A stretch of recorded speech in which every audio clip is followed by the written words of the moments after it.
बिस्मिल्लाहिर्रहमानिर्रहीम, अस्सलाम वालेकुम। पाकिस्तान और दुनिया भर में देखने और सुनने वालों को अब्दुल कादिर का सलाम and a very good morning.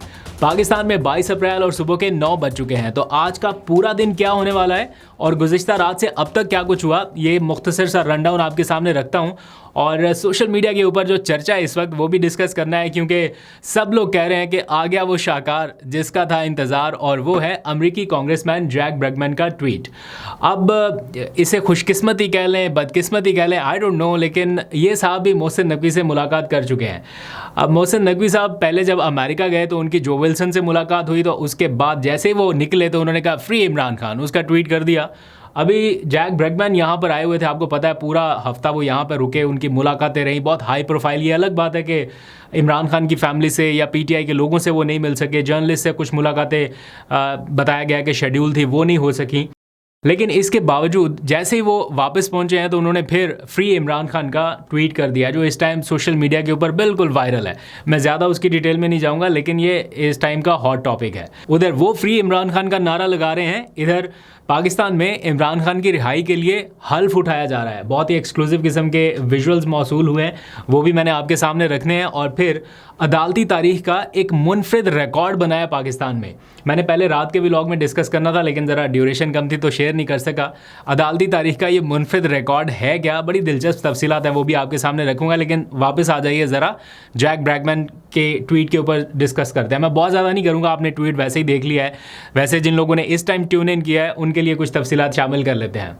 उनका जो ट्वीट है वैसे तो इंग्लिश में है, लेकिन उसका अगर उर्दू में ट्रांसलेशन करें तो वो कहते हैं कि मेरे पाकिस्तान के दौरे, वहाँ और अमेरिका में रहनुमाओं और कम्युनिटीज़ से मुलाकातों के बाद मैं एक बार फिर इमरान खान की रिहाई का मुतालबा दोहराता हूँ। यानी पहले भी उन्होंने इमरान खान की रिहाई का मुतालबा किया और अब एक बार फिर उन्होंने कहा कि मैं ये मुतालबा दोहराता हूँ। लिहाजा 3 मुतालबात उन्होंने अपने ट्वीट के आखिर में किए हैं, या 3 चीज़ों का उन्होंने अहाता किया है: जमहूरियत, इंसानी हकूक़ और मुआशी खुशहाली। इसके लिए इमरान खान की रिहाई को उन्होंने ज़रूरी करार दिया है और कहा है कि आइए आज़ादी और इस्तेहकाम के लिए मिलकर काम करें। और एंड पे उन्होंने फ्री इमरान खान का नारा लगाया। आई नो कि बहुत सारे लोग इसको डिफरेंट तरीक़ों से ले रहे हैं। कुछ लोग कह रहे हैं कि उन्होंने कोई बहुत ज़्यादा खुल के बात नहीं की है, मतलब हल्की फुल्की सी उन्होंने वही जो पहले इमरान खान फ्री इमरान खान कहते थे वही उन्होंने कर दिया, और ये कोई ट्रक की नई बत्ती है। यानी इससे क्या हो सकता है ये तो खैर वक्त ही बताएगा, लेकिन बहुत सारे लोग जो हैं वो ये सोच रहे हैं कि बात बनी नहीं, यानी बस होम्योपैथिक सा ट्वीट है। लेकिन कुछ लोगों का ये ख्याल है कि उनका इतना मौक़िफ़ भी वज़न रखता है, क्योंकि उन्होंने पाकिस्तान में बहुत सारे अहम शख्सियात से मुलाकात की है। मतलब हर किस्म के स्टेक होल्डर से वो मिले हैं, पीटीआई को छोड़ के बाकी जितने सियासी हों या दूसरे फ्रीकैन हों उनसे उनकी मुलाकातें रही हैं। लेकिन दूसरे फ्रीकैन का मौक़िफ़ रखने की बजाय उन्होंने अपना वज़न जो है वो फ्री इमरान खान के पलड़े में डाला और एक बार फिर से नारा लगाया। और उनकी क्या अहमियत है, क्या इम्पोर्टेंस है, उसका अंदाज़ा आपको यहाँ पर होने वाली मुलाकातों से हो जाना चाहिए कि वो कितना अहमियत रखता है उनका ये बयान। खैर, इस सारी सूरत हाल में मैंने कुछ विजुअल्स देखे कि कारकुनान जो हैं वो इमरान खान की रिहाई का हल्फ उठा रहे हैं। ये विजुअल्स मौसूल हुए आज़ाद कश्मीर से, और एक तरफ अमेरिका में हमने देखा फ्री इमरान खान का नारा, और दूसरी तरफ पाकिस्तान में एक मूवमेंट तो जारी है ही जिसमें अटैम्प्ट्स की जा रही है कोई मुमकिन तहरीक की, तो उसमें कारकुनान भरपूर तरीके से हिस्सा डाल रहे हैं। और आज देखा कि हाथ उठा के हल्फ लिए गए कि इमरान खान की रिहाई तक अपनी जद्दोजहद जो है वो जारी रखेंगे। इसी तरह से एक मोमेंट था जब इमरान खान बाहर थे तो वो इस तरह कारकुनान से हल्फ लेते थे कि हकीकी आज़ादी की जद्दोजहद में आप मेरे साथ हों। अब इमरान खान नहीं है तो उनके कारकुनान जो है वो उसी अंदाज से हल्फ ले रहे हैं। अब आ जाइए ज़रा सा जिक्र करते हैं वो मौलाना और पीटीआई के इत्तेहाद वाली सारी सिचुएशन, क्योंकि कल से सिचुएशन तो क्लियर हो चुकी। मौलाना ने कहा कि मैं नहीं आ रहा इत्तेहाद में, उनकी पार्टी ने फैसला कर लिया, मैंने रात के व्लॉग में डिस्कस भी कर लिया। लेकिन स्टिल पीटीआई के बहुत सारे लोग या उनके हलकों से जब मेरी रात गए भी बात हुई तो वो कहते हैं कि अभी हम इस उम्मीद पर हैं कि मौलाना के साथ जब हम मिलेंगे वो हमें जब अपना नुक्ता नज़र बताएंगे, उनकी पार्टी का मौक़िफ़ बताएंगे, तो उसमें कोई ना कोई गुंजाइश यकीनन होगी, इनको उम्मीद है। लेकिन ऑन द अदर हैंड जो पीटीआई के कारकुनान हैं वो इस मौक़िफ़ पर अब उनकी बस हो गई है। वो कह रहे हैं कि बस मौलाना साहब से यही उम्मीद थी जो उन्होंने कर दिया है, इससे ज़्यादा की उन्हें उम्मीद नहीं थी। इसलिए वो एक बीच में स्पाइक आया था ना, बूस्ट मिला मौलाना को 26वीं आईनी तरमीम के तहत उन्होंने एक मौक़िफ़ अपनाया, तो सारे लोग पीटीआई के भी हामी जितने थे वो कह रहे थे मेरी जिंद मेरी जान, तो मौलाना फजलुर रहमान। तो अब वहाँ से वो वापस बैक गियर लगा लिया उन्होंने। जब इमरान खान बाहर होते तो मौलाना को क्या कहा जाता था, अब मैंने कमेंट सेक्शन पढ़ा है, सारे उसी तरफ चल पड़े हैं। तो अभी थोड़ा सा हौसला करें, अभी इंतज़ार करें। मौलाना ख़ुद भी ये चाहते हैं कि जैसे बाकी सारी सियासी जमातों के साथ बैठ के अच्छे माहौल में बातचीत हो जाती है, पीटीआई के साथ भी वो वर्किंग रिलेशन उनका डेवलप हो। ये बात भी फैक्ट है कि पीटीआई की लड़ाई जो है ना इस टाइम वो बड़ी है, उसमें किसी दूसरी जमात का आ जाना, वो भी अपना देखेंगे कि हम खामखा की किसी की लड़ाई का हिस्सा बन जाएं, हमें क्या मिलेगा। तो वो अपने तौर पे चीज़ें सोच रहे हैं। बहरहाल उनकी जमात के लोगों से भी राब्ते हुए ना जब, तो उन्होंने कहा कि हम असद कैसर से रब्ता करने की कोशिश कर रहे हैं और हम उनसे मौक़िफ़ जानना चाहते हैं। पीटीआई का भी बहुत सारी चीज़ें हम ये जानना चाहते हैं कि इत्तेहाद बनता तो उसका ढांचा क्या होगा, लेकिन असद कैसर साहब ने हमें जवाब नहीं दिया। वो चूँकि बैरून मुल्क हैं इसलिए शायद रब्ता ना हुआ होगा, लेकिन जो JUI के लोग हैं वो कह रहे हैं कि चूँकि कोऑर्डिनेशन की ज़िम्मेदारी असद उमर की थी तो वो क्रूशल टाइम पे हम उनसे रब्ता करने की कोशिश करते रहे, कॉल्स भी किए, मैसेजेस भी किए, तो रब्ता नहीं हो सका। तो मेरी इतला ये है कि वो आज शाम तक उन्होंने आ जाना था पाकिस्तान, या आज सुबह किसी टाइम पहुँच जाएंगे। तो जैसे वो पहुँचते हैं फिर कोई मुलाकात इनकी होगी तो उसमें कोई आउटकम शायद निकल आए, अदरवाइज़ थोड़े चांसेस कम लग रहे हैं। लेकिन फिर भी पीटीआई के जो लोग हैं इस टाइम बड़े तपे हुए हैं, उनसे गुजारिश है कि थोड़ा सा हाथ हल्का रखें, अभी इंतज़ार करें कि क्या होता है। अच्छा जी, अब जो एक तारीख़ रकम हुई है अदालती मामलात के हवाले से, एक बिल्कुल मुनफ़िद रिकॉर्ड बना, उस पे आने से पहले एक छोटी सी चीज़ मैंने डिस्कस करनी है आपसे। आपने नोटिस किया होगा कि एक चीज़ के ऊपर बिल्कुल क्लैरिटी आ चुकी, वजाहत आ गई कि भाई इमरान खान जब तक नहीं जाएंगे ये माइंस एंड मिनरल वाला बिल नहीं पास होगा।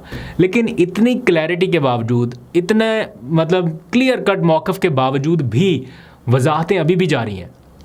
एक साइड का मौक़िफ़ आ रहा है कि ये तो हर हाल में बिल पास होगा, जो मर्ज़ी हो जाए, जैसे 26वीं तरमीम हुई थी बिल्कुल उसी तरह डंके की चोट पे ये बिल भी मंजूर होगा। उससे लग रहा है कि ये बिल मंजूर कराने के लिए वाकई में कुछ लोगों को बहुत जल्दी है और कुछ लोग बहुत कोशिश कर रहे हैं कि ये किसी तरह से हो सके। दूसरी जानिब वजाहतों का सिलसिला भी जारी है, ना चाहते हुए भी। भई आपसे कोई पूछ नहीं रहा, लेकिन फिर भी वजाहतें जारी हैं कि जनाब इस बिल में ऐसा कुछ नहीं है जिससे सूबे के इख्तियारात वफाक को दे दिए जाएँ, या वो अपने कारकुनान को शायद ये राम करने की कोशिश कर रहे हैं कि कल को अगर ये बिल पास होता है तो आप हम पे ना चढ़ दौड़िएगा। तो मुझे नहीं समझ आती कि जब आपने ये एक मौक़िफ़ ले लिया कि इमरान खान की मंजूरी इससे मशरूत कर दिया गया ये बिल, तो फिर क्या ज़रूरत है बार बार मौक़िफ़ देने की और बताने की कि इसमें ऐसा कुछ नहीं है, वैसा कुछ नहीं है। बट सलमान अकरम राजा साहब, उनका मैं बयान सुन रहा था, वो आपको पता है उनके ऊपर इमरान खान की फ़ैमिली एतमाद करती है, इमरान खान को उन पर एतमाद है, तो उन्हें कोई मसला नहीं है, किसी को अच्छा लगे बुरा लगे वो सीधी बात कर देते हैं। और आज भी उन्होंने कहा कि आखिर किसको जल्दी है कि ये बिल मंजूर हो, वो क्वेश्चन कर रहे हैं किसको जल्दी है। तो अपनी पार्टी के लोगों में से भी शायद वो किसी से पूछ रहे होंगे। एनीवेज आगे बढ़ते हैं। आज अडयाला जेल में मुलाकातों का दिन है। आपको पता है कि 2 अलग अलग लिस्टें बन गई हैं। एक लिस्ट बनी है फैमिलीज़ की मुलाकात की और एक लिस्ट बनी है जो वकला हैं उनकी मुलाकात की, क्योंकि आज दोनों मिलते हैं ना, वकला और फैमिली के लोग। तो ये 2 लिस्टें अलग अलग बना दी गई हैं। एक लिस्ट फैमिली की बनाई है सलमान अकरम राजा ने और वकला की बनाई है बैरिस्टर गौहर ने। ख़ुद उनका नाम शामिल नहीं है, लेकिन ये 2 लिस्टें बन गई हैं। तो अब देखते हैं कि आज का कुरा किसके नाम निकलता है, कौन जाता है मुलाकात करने और कौन जाता है बिन बुलाए। तो इसके ऊपर पीटीआई के लोग नज़र रखेंगे कि बिन बुलाए कौन गया, जिसका इन दोनों लिस्टों में नाम नहीं था, लेकिन फिर भी वो चला गया मुलाकात करने। और ये भी देखना होगा कि हलीमा खान को फिर इजाज़त मिलती है या नहीं मिलती, क्योंकि अभी चंद ही घंटे बाकी रह गए हैं। जब आप ये व्लॉग देख रहे होंगे तो आई होप कि मेरे ऑफिशियल ग्रुप में फीड आने लग जाएगी कि कौन कौन पहुँच गया, फ़लाँ वकील पहुँच गया, फ़लाँ फैमिली मेम्बर पहुँच गया, अभी यहाँ पर पुलिस का नाका लग गया, यहाँ पर रोक दिया गया, वो गोरख पुल जो है वो उसकी आजकल काफ़ी गूंज है। तो ये सारी चीज़ें थोड़ी देर में रिपोर्ट होना शुरू हो जाएंगी जब आप ये व्लॉग देख रहे होंगे।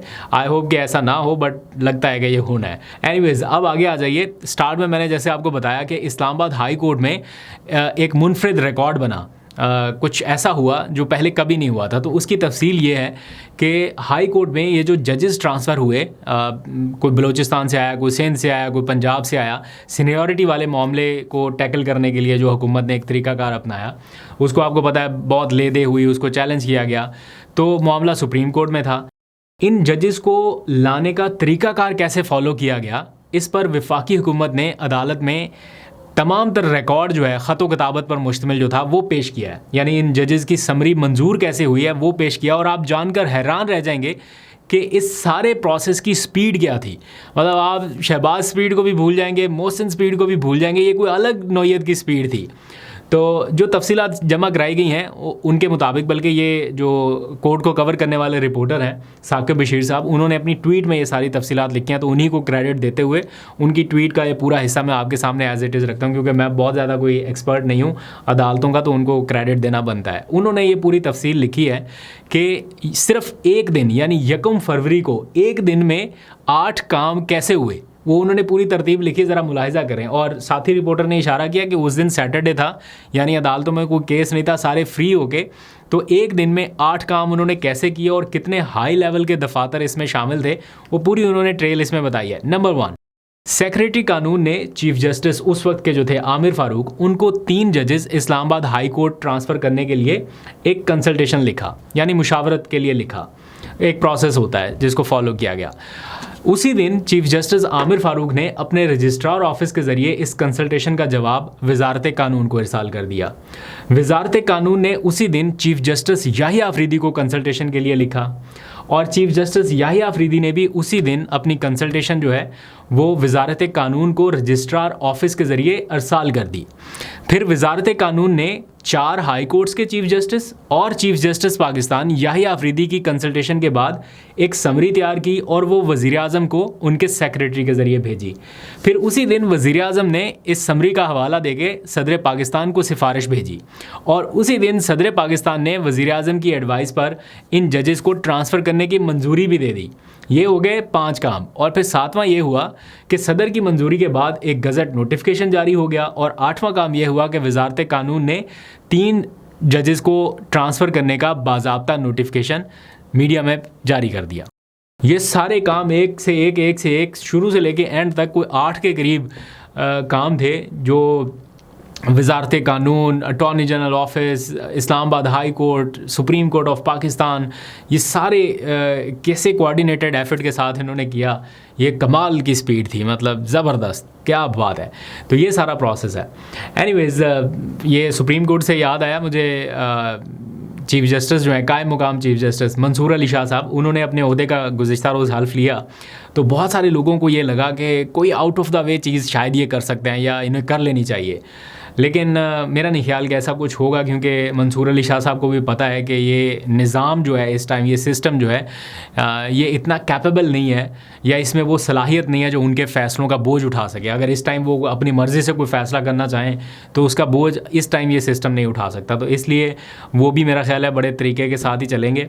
और लेकिन बहरहाल अच्छी जो चीज़ है वो ये कि इतना सब कुछ होने के बावजूद भी वो खड़े हुए हैं, अपना काम कर रहे हैं, और मतलब किसी किस्म का दबाव उन्होंने अभी तक बर्दाश्त नहीं किया, तो ये उनकी एक अच्छी खूबी है। तो उन्होंने हल्फ उठा लिया, अपना काम कर रहे हैं ईमानदारी के साथ, जितना उनको सौंपा गया उससे ज़्यादा या उससे कम वो मेरा ख्याल है नहीं करेंगे। तो इसलिए जो लोग इंतज़ार कर रहे हैं कि कोई एडवेंचर हो सकता है या कोई बड़ी ब्रेकिंग न्यूज़ आ सकती है, आने को कुछ भी हो सकता है, लेकिन मुझे थोड़े इम्कानात कम लग रहे हैं, ना होने के बराबर समझ लीजिए। खैर, आज के दिन आगे की क्या कार्रवाई रहेगी, क्या होगा, वो हम शाम में डिस्कस कर लेंगे। अभी तक के लिए इतना ही। अपना बहुत सा ख्याल रखिए। अल्लाह हाफ़िज़।